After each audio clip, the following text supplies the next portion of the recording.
Well, welcome in. It's the inaugural episode of Chatterbox Sports, Chatterbox Clicker. I'm Kyle Caskey. Really appreciate you guys joining us here today. What we're going to be doing over the course of the season is I would like for this show to be like you're sitting in a position meeting room with me. For those of you that don't know my background, I was with the Cincinnati Bengals from 2010 to 2018 under Marvin Lewis. I was originally the assistant line coach from 2010 through 13.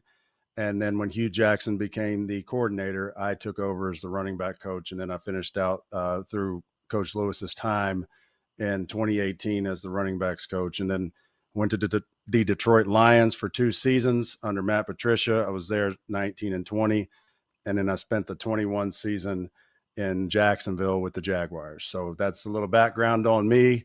Currently an offensive coordinator at a local high school outside of Baton Rouge. So I'm staying involved, but I'm happy. I'm excited to be here with you guys every Tuesday, possibly a Wednesday here and there, depending on my schedule and the Bengals schedule. But just looking at what happened this past weekend and then really in the 2 preseason games, just a little bit of an update, a game summary. The Falcons and the Bengals tied at 13. So some of y'all are probably wondering, well, they can't tie games in the NFL. Well, they made a new rule this year where there are ties allowed in the NFL in the preseason. And I think that's actually made the games a little bit better because it makes the 2-minute drills at the end mean something more. It makes the extra point, if you want to say, mean a little bit more. Whereas before, nobody wanted to go to overtime. And if anybody ever kicked a field goal to tie a game at the end of regulation to go to overtime in a preseason game, you're kind of going to be blacklisted after that point. So it's pretty cool to see them fight to a tie. And obviously Atlanta went down and kicked the field goal at the end of the game to tie it up. But the Bengals went down, took the lead at the end of the game.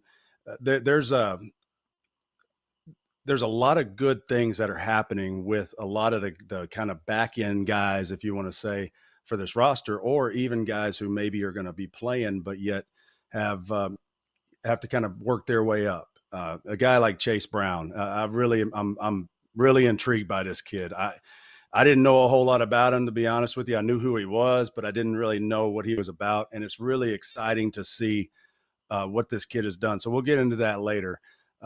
Ironically, there was actually another tie this weekend. The night before, the Browns and Eagles actually went to an 18-18 tie. So it's kind of happening a little bit. And then I think if you guys watched the Ravens game last night versus Washington, it was actually a very entertaining game at the end, because if you've been keeping up with the Ravens, I'm sure Bengals fans do, they had won, I think, 24 straight preseason games. So it was pretty cool to see Washington have a chance to go down and break the streak. And it's good to see that kind of competitiveness happening in a preseason game, because obviously some of these games don't mean anything, and to see it have some meaning was pretty cool. Looking at the Bengals game against the Falcons, kind of an average day yardage wise, but there was a bunch of guys, like I mentioned, that got some good work. Young talent, Chase Brown, he really only rushed for 18 yards, but I'll show you some things that he did that are pretty impressive. And it's, I believe 2 of his yards were the touchdown at the end of the game. But he showed up in pass protection.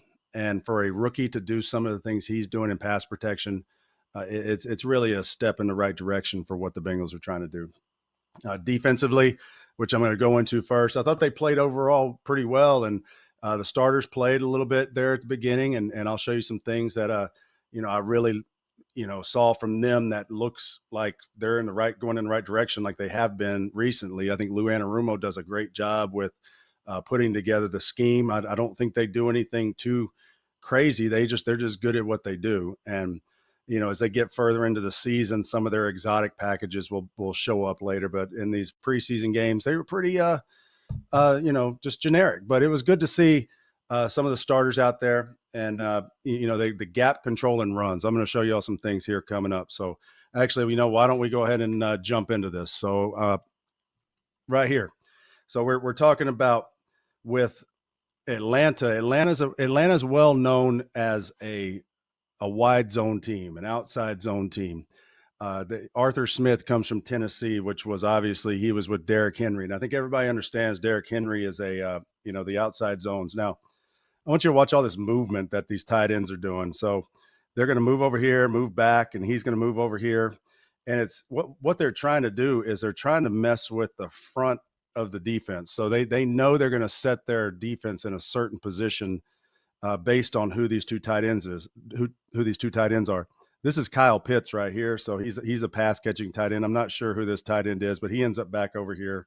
So you can see they do all this movement, and the Bengals are just kind of like, you can see, it's kind of funny watching I'll show you one here a little bit. Watch the like Mike Hilton and these guys, and they're just like, no, just stay where you were, man. Just stay where you were. It's all good. Now, I want you to watch the linebackers and the way these guys play. You can see that Logan Wilson kind of, I don't know if he had a pass tip right here, but you can see how he kind of plays back just a little bit. And then when he decides to go fill his gap, he goes in here and fills his gap from a long distance away. And it's really impressive when you talk about gap control. And let's let these guys get set. So on an outside zone play, so all these guys are working towards, see how they're all working outside zone. So these two are trying to get these guys. All they're trying to do to these D linemen right here, they're just trying to get these guys to move laterally. They're not necessarily trying to push them down the field. So when they get pushed here, it's his job here with Trey Hendrickson to set the edge. It's now BJ Hill's job to set that gap right there. So as you look at this, the linebackers are then going to play off of the D lineman setting their gaps.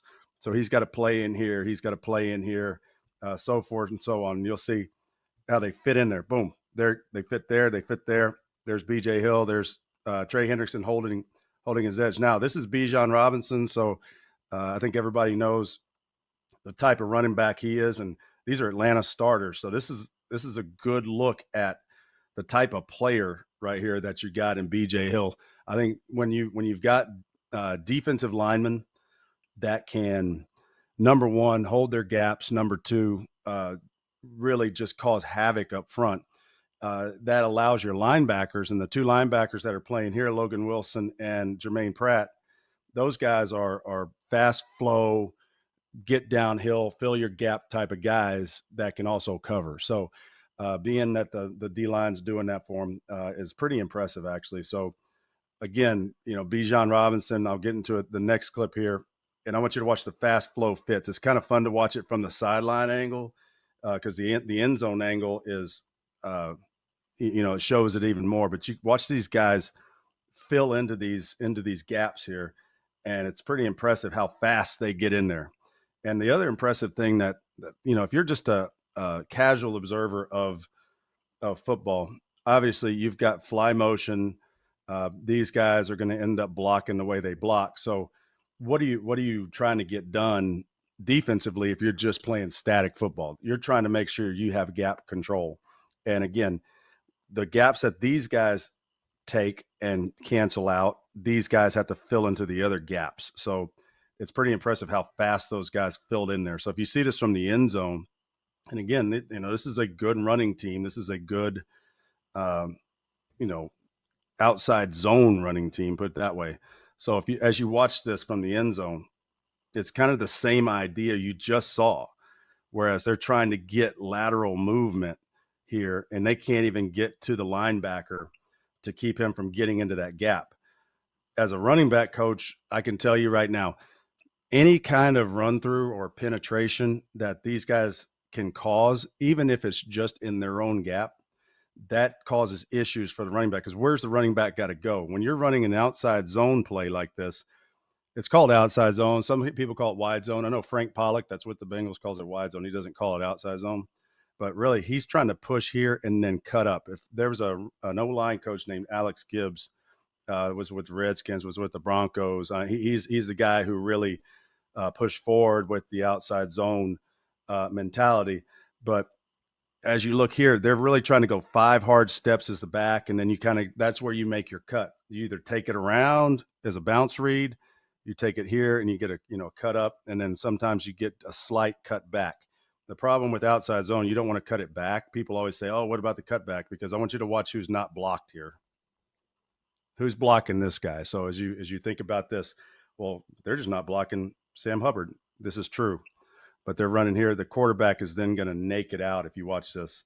So really, in all reality, the naked by the quarterback is supposed to hold Sam Hubbard, or if they come back with a naked pass, throwing it right here to this guy, run to the flat. So that's how you end up holding off these guys. But point being, for what I was saying about the Bengals, these two guys are playing a high level of football. But the thing about that is it's these guys in front of them. These guys in front of them are making things happen. Now, if you watch this, I think, Mike Hilton might have gotten a little extra shove right there.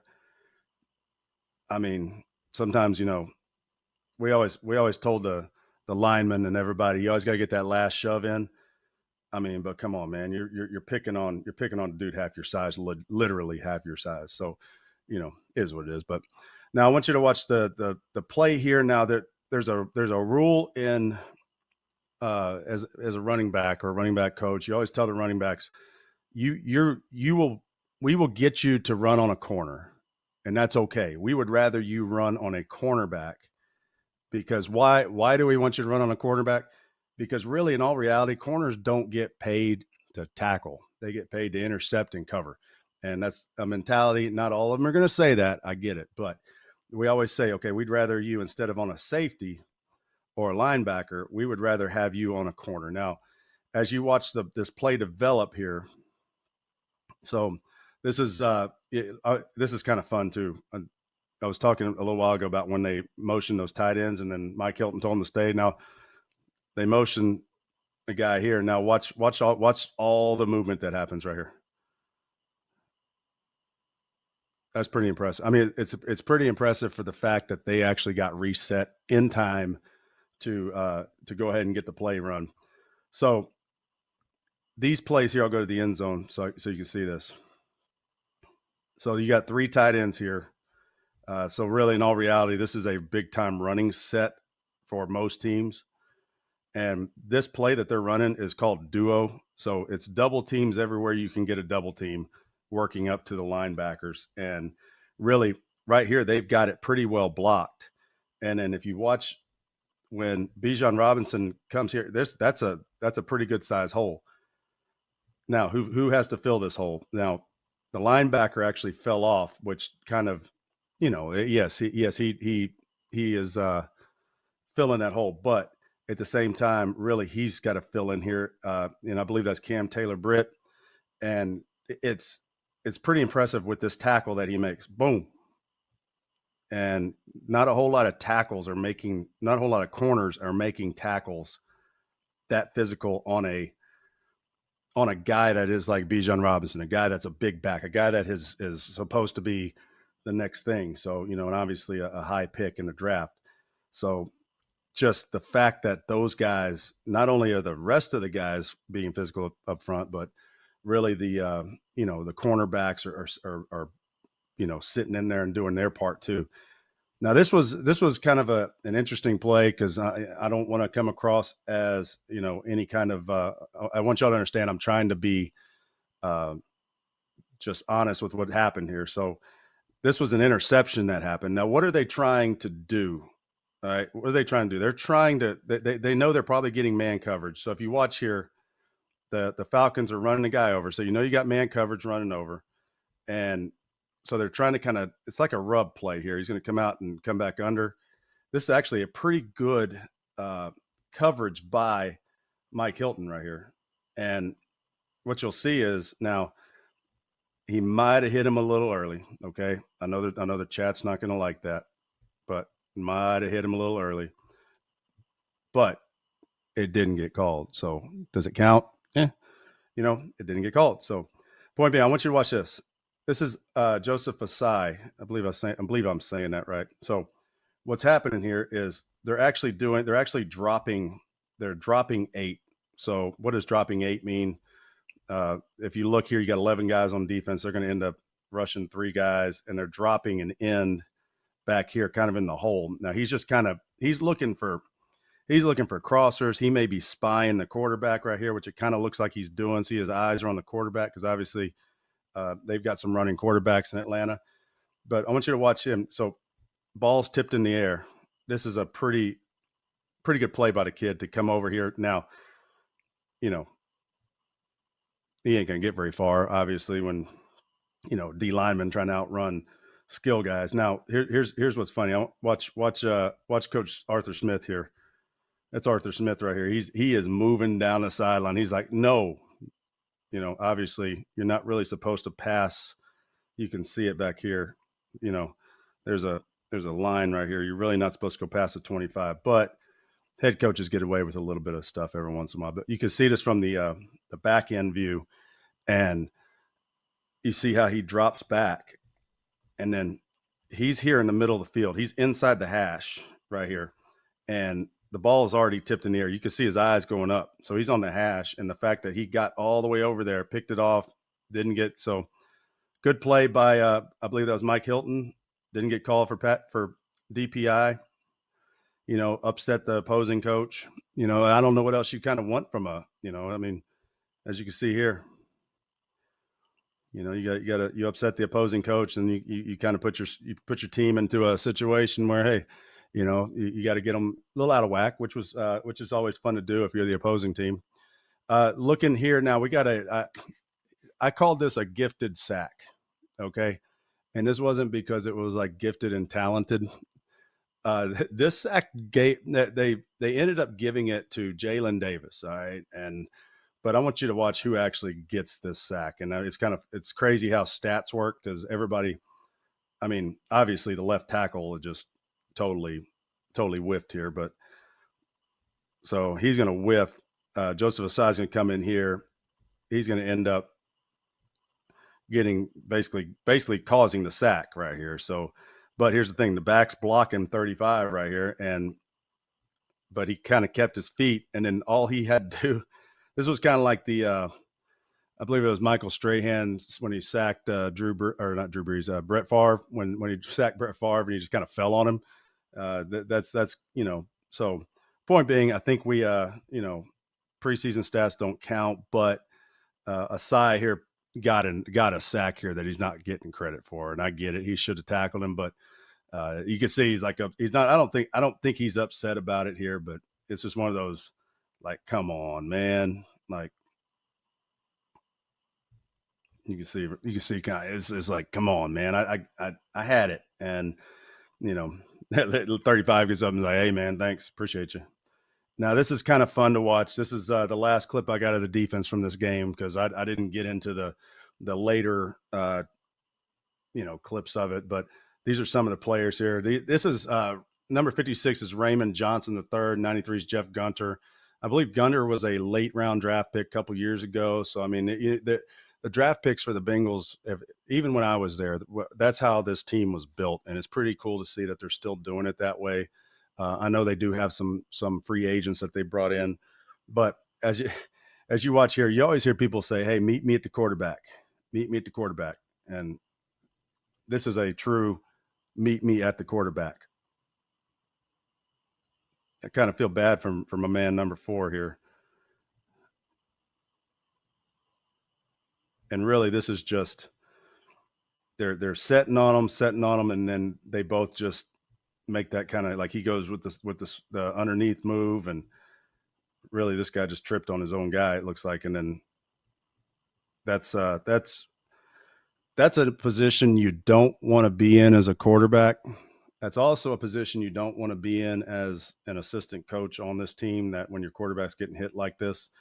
Obviously I've been a part of enough teams and enough things where my backs have missed a block or something, and they gotten the quarterback hit, and that's not a fun meeting to be having on, if it's a Sunday game on a Monday. So this is good for the Bengals here. I think they're the pass rush depth, because you obviously have those two edge guys in Hendrickson and Sam Hubbard, but to show that they've got some pretty good depth underneath this. And you've already seen 58 Asai do some things, and then here's these two just absolutely annihilating the quarterback. So overall, I think there was some good things come out of the defense on Friday night in this last game. So uh, even though the starters only played a little bit, and I'm not real sure how they're going to handle the Washington game, but I would assume that those starter guys have probably seen the last of real action before they end up going play Cleveland week 1. I'm going to move on to the offense here, and there's some really, really cool things that they're doing. Zach has been known to be coming from the Rams and the West Coast offense and the 11 personnel. And when I say 11 personnel, I'm talking about 11 means you have 3 wide receivers and in a tight end. So you'd have 3 wide receivers tight in the back.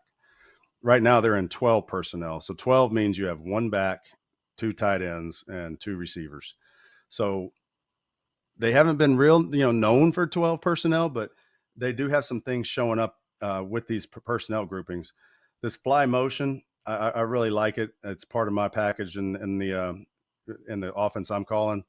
But if you look here, this is what they're doing is they're faking what I call a weak side stutter play. So they're pulling the guard, they're pulling the next, they're pulling guys and blocking down. And what he's doing is he's faking here and he's going to naked out. So they're inserting, I'll show it to you from the end zone, but they're going to block out here, insert him in here. I believe he runs a corner, but he blocks just enough. And this is a rush in basically in all reality. And he's going to end up rushing. He lets him go. And this tight end comes out to the flat here and he's wide open.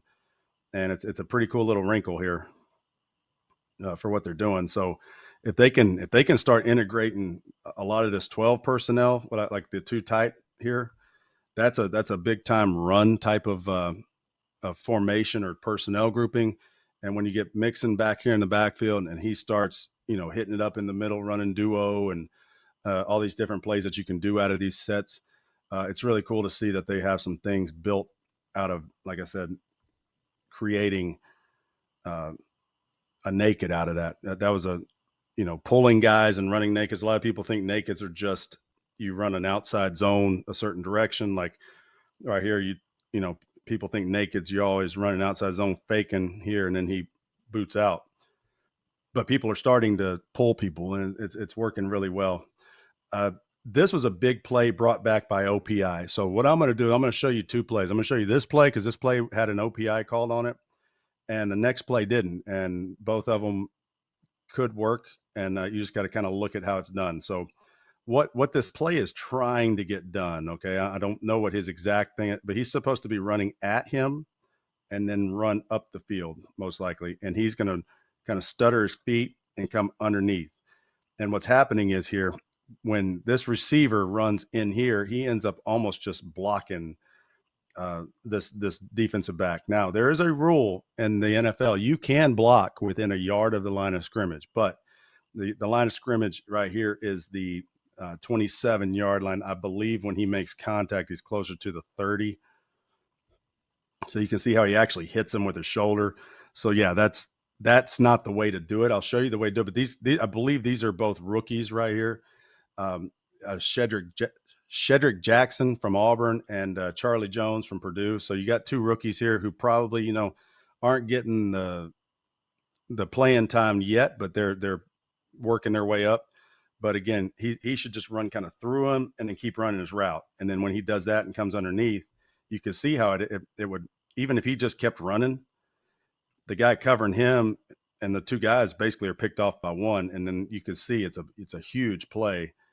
And then if you just watch you can see my man here, he's already he's already got the pitch thrown right here. I think the flag's right here in the air. So they didn't wait a second to throw that one. They were looking for that. But those are good plays because these are man coverage plays, and these are plays that honestly, if your offense is set up for it and you have man coverage, you can signal this over here. I've seen Joe Burrow signal things like this over to these receivers. We did it everywhere I've been. It's hard to get that done normally with younger guys, but you can you see that they were working it. They were in the right place. It just didn't get done perfectly. You can see here too, it's this next one. So the next play, now this is going to be run through Evans here, the running back. So as you can see, it's the same thought process. Watch what's happening here. So these two inside receivers are really running interference so he can come underneath right here. And you'll see how well this works. It's actually very well done. They both run their routes. They're not blocking. You can't sit here and say that they're trying to block anybody. But you see the linebacker out here. That's 55. That's a linebacker out here trying to cover the running back. They do exactly what you're supposed to do. When he comes underneath, you want that linebacker to go under that so he chases. If that linebacker goes over the top, he might be able to make that play there. But if he's chasing you right here, it allows a running back to have a good play. But you can see the difference between this one of them just running their routes and causing him to have to go underneath that is the way to do it. So that's a well run play right there. So I know they're working this stuff, and it'll start showing up, especially when you take a 1 off of that guy's jersey and number 9's back there. That number 9 is a master at getting things checked in certain looks, and obviously that's why he's one of the best playing right now. So moving on, a lot of people talk about quarterbacks getting, like, if you looked at the rushing stats from this game, I believe Browning he was a leading rusher. Well, there's a coverage now called, it's not now, but it's always been called 2-man. So what's happening here is you have 5 underneath, and you got these 2 playing cover 2, and you got 4 rushers right here. So what's going to happen is when all these guys run out in a route, and these guys are deep, there's nothing in this area right here to stop the quarterback if he drops back and then breaks the pocket. So as you're watching this is cover 2-man. Come on now, there you go. But you can see right here, everybody's leaving. He's got man, he's man, he's man, he's man, and he's man. Now, when you're playing man coverage, I can tell you right now, those DBs, those linebackers are not looking at the quarterback. They are looking at their man. So what happens is their backs get turned. So right here, he's chasing them out, and his backs get turned, and then the quarterback steps up, breaks the pocket. There's absolutely nobody right there. So this is a 1st and 10 play, but a lot of times 2-man will show up on 3rd and longer, and what'll end up happening is the D-line coaches are on these guys all the time about don't lose your rush lanes. So as you look here with the Falcons, when they start to rush, you can see they're all looking at the quarterback because they know it's 2-man and they can't lose their rush lanes. Well, right here, he's playing here. Well, he got knocked out, and that lane opened up right there. So both of these guys are back here laying on the ground, and it opened up a big hole. So I just want to show you that the scramble versus cover 2 is something, if you can take advantage of it. And I know Burrow does it a lot. Moving forward, I wanted the last ones I have here are of Chase Brown. I'm really impressed by this kid, and a lot of things that you can talk about are the run game. That's great. Okay. Running backs can run. Okay. It's the other stuff that they can do. Can they be part of the pass game? Can they be part of pass protection? And I think one of the things everybody's talking about with the Bengals is P. Ryan and how he left. Who's going to do that? Who's going to block? Who's going to sit in here and take on any of these guys, anybody. So I think they might've found something here in Chase Brown. So I want to talk through this. Now, this isn't really an exotic look, but that's a down lineman. That's really a D end. This is a D end right here. So you got linebacker. All right. And then you got all these rest of these DBs. So something in pass protection, these guys get paid to pass protect, right? In all reality. So you want them to block the big guys. And if you watch what's happening here between the guard and the back, so between that guard and the back, they're really sorting these 2 defenders. He's going to block him. and these two guys are sorting out these two defenders. So if this guy were to blitz, he would take him. If that guy blitzed, he would take him. If this guy blitzed, he would take him. If that guy dropped, then he has to look across over here to see if anybody else is coming. Now, what's going to happen here is I believe both of these guys drop and they bring these guys from this side. Now, in the grand scheme of things, I think the line could have pushed through and probably picked them up. But I want you to watch the eyes of Chase Brown here on the snap. So here it goes. So he checks. Now look at his eyes. His eyes went immediately over here, and he comes across, and bam. I mean, it's the pass. I'm not even worried about the pass. I'm just talking about the process of what that kid just did. So as you can see here, watch 63. 63 is gonna give you like a little head tap right there and point here. So basically, I don't know what this means with Frank's system right now. I know in the past, anytime we the lineman hit our head, he was talking to the back saying, "Hey, I'm sorting on him, and then you got to play off of me back here." So that's maybe what they're doing. It might not be, but I want you to watch Brown's head right here. See, look at his eye. You can kind of see the 30 on the back of his helmet. So he's looking this way. So he sees drop, and watch how quickly his head goes over here. That's impressive. That's what Giovanni Bernard brought to the team all those years I was with him. Was you always knew his eyes were going to be in the right place. You know, I know Gio was an undersized guy at times, but a lot of the things that those guys can do, he got his body in the way. And really, in all reality, that's a pretty good pocket for Simeon right here. So look when he throws the ball. Really, he's got time. He really probably had time to step into it. But, you know, the fact that he went over there and helped out with that's pretty impressive. So I just wanted to make the point of pass protection and what that kid was doing in this game was impressive. The contact balance. So this is something I think you always hear people at the combine talk about. What is contact balance? And there's some things that people don't understand what it is. Contact balance isn't the fact that when you get hit, you just don't fall down.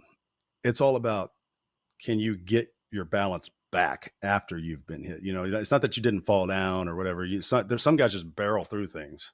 But I want you to watch what he does here on this play. So they're going to come here and they're running just a simple zone play right here with this tight end coming back. It's a simple play. And he's going to end up getting hit right there all the way through there, spins and gets hit again. And you see it from the back. It's really impressive. The fact that I'm sure you've heard of, or some of y'all have probably been to training camp and you see the running backs and they've got those bags and they go over the bags and then they come back over through them. I know I did it when I was running back coach. Well, that's simulating. You see that right there? See that guy on the ground? That's a bag right there. That's a bag on the ground. So if you're ever wondering why we do bag drills, that's why we do bag drills. Rope drills. I'm sure some, if we have older people in the crowd here, there's the fact that those old school ropes that they had to go through, that was simulating getting over that. So that's why they're doing it. But I want you to watch here. What he's got a guy ripping at the ball. He's got a guy just hit him in the leg. He's about to spin out of this thing. Comes out of it, and now look, he regained his balance. So he went from being off balance, getting knocked down. Now watch when he comes out of this. I think most of us would fall down. I know I would. He comes out of that thing straight ahead. Now, yeah, he gets tackled, but I mean, there was a guy hit him on the side, but the fact that he came out of it. So I think there's a lot to like about this kid. And I've got one more clip of him, and I think everybody saw this one at the end of the game. But they're on the 3-yard line, and they're running duo. It's the same play I showed you earlier. Everybody's double teaming where they can. If there's no double teams, everybody man blocks here, and they're inserting him for him. And really, he's just going straight ahead. And I don't know if I'm supposed to bring this name up with a Bengals show, but Le'Veon Bell was one of the best at this run. And one of the things Le'Veon Bell did was he would come in here and he would be all everybody thought he was dancing. In all reality, he was just waiting for his blocks to really be created. And once he made it, he accelerated through there. And he had that 0 to 60 acceleration. I think Mixon has that. I know when I was with Mixon, I was impressed with his acceleration. But I want you to watch his patience right here, getting into the line, and then watch. Do you see this? Did you see the change of speed? I mean, that's impressive for me. He's patient, go. And if you see this from the back, you'll understand why he was being patient and kind of what he was waiting for. So as you can see, these two are doubling up to him. He's got him, 12's blocking him, and your man on everybody else over here. And he's coming, and really his read is this guy. If this guy steps in, he's really supposed to go out. If this guy steps out, he's supposed to go in. With duo, with this play, you are reading an off the ball linebacker, which a lot of teams read D lineman with zone plays, but with duo, most teams read those off the ball linebackers. And you can see that's what he was waiting for, was that just crease right there. That is an NFL sized hole right there. And what he did, he lowered his shoulder into 45, knowing that 60 was coming off onto that block. Now 60 didn't get there. Okay, great. There's a thing called BYOB. And I'm sure some of y'all in the chat are thinking an entirely different thing, which is all good. But BYOB is be your own blocker, bring your own block, whatever you want to say. And right here, I believe he saw that. He hit it just perfectly. He lost his balance just enough to where he couldn't get to 45. But you know what? Brown said, nope, I'm getting in. Now watch the rest of these guys push him in there and really end the game. And here's kind of a funny thing. Watch. I think you can see it right here. Yeah, these two cats right here. It's these two right here, just having a good old time. And that's what football's about. Is when you, especially these big guys, that you go through so much, and then it's like, yeah, man, it's all good. We got it. So, there's a lot more to some of the stuff that was going on in the game, but really, if you look at what you got out of it, like the pass rush was really, I don't want to say it was superior to the line that they were playing, but the pass rush was there, and I'm really excited to watch those guys play a little bit more. But what you're seeing with what they're doing with the offense, and then the Chase Brown thing, you knew those other guys weren't going to play. And once they get those receivers and the quarterback and Joe Mixon back on the field on offense, it's one of those things where it's like, what do you do to stop that? And I think that's where everybody's excited about with the Bengals. Looking forward, the Bengals will take on the Commanders in FedEx Field in Landover, Maryland. So it's not a home game for y'all that are in Cincinnati. It's 6:05 Eastern on Saturday. So the Commanders got a new offensive coordinator in Eric Bieniemy, came from Kansas City. I think everybody's fairly familiar with his story. And they've got a stacked defense too over there in Washington. So, being that's the third preseason game, I don't think there's going to be many big names playing. But if you watched any of the Commanders game last night with the Ravens, those down the line guys were playing hard at the end of that game too. So should be a good, fun game to watch. And plus it's the roster battles that you're starting to look at. It's those backup guys that are fighting for a spot. It's also guys that are fighting for practice squad positions. There was a guy, and some of y'all might remember the kid, Jarvion Williams. He was at a UT San Antonio, signed him as an undrafted free agent. I don't necessarily believe or remember the year. It was 15, maybe 16.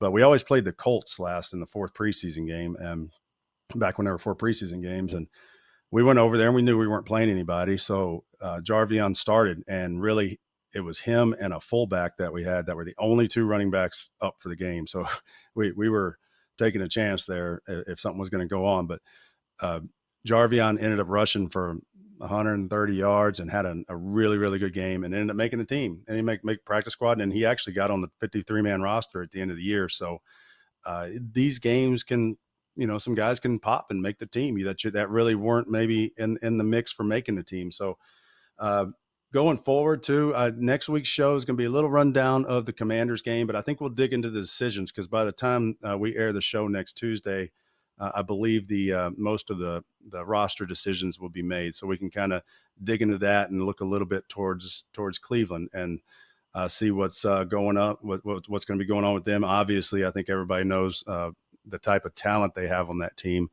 Whether want to, believe it or not, they actually do have pretty good talent on that team. And, one of these days, if they get that thing turned around, it'll be a fun matchup between the Bengals and the Browns. We had a few, it's the one place I had a beer thrown on me. And I was down by the dog pound, and I was hanging out kind of behind the goalpost down there by the wall. And this was early. They had just got brought in, like the stands had just opened, and all of a sudden I get a full beer just poured on my head. And I turned around and I'm like, man, I would have drank it if you just handed it to me. I'm not trying, it's a $10 beer right there. Why are you wasting it on me? And then I smelled like beer the entire pregame because I didn't have time to go in and change. And then I ended up changing before the game, so I wasn't going to smell like beer all game. But it's an interesting place up there, and they'll see how they handle it week one. When they play the Browns. But anyway, that's just my little Cleveland Brown story. But I do appreciate everybody coming in tonight and joining us. I didn't get a chance to really look into the chat. We're going to move forward with some of the chat stuff going forward, and I really appreciate you guys being a part of it. We are going to look at the chat, and if there's any questions that came up tonight, I'll try to address them in this next one. I would like to move forward to where we do take some questions out of the chat, so please don't think we're ignoring you there. It's first night, putting this on. So we're trying to kind of get our feet under us, and it's been really good. Thank Casey and Reed over there at Chatterbox. They've done a lot behind the scenes. There's guys at Chatterbox Sports doing a lot behind the scenes for us, and really do appreciate that. And again, I'll see you moving forward. We'll see you next Tuesday night at 9 p.m. Eastern right here on Chatterbox.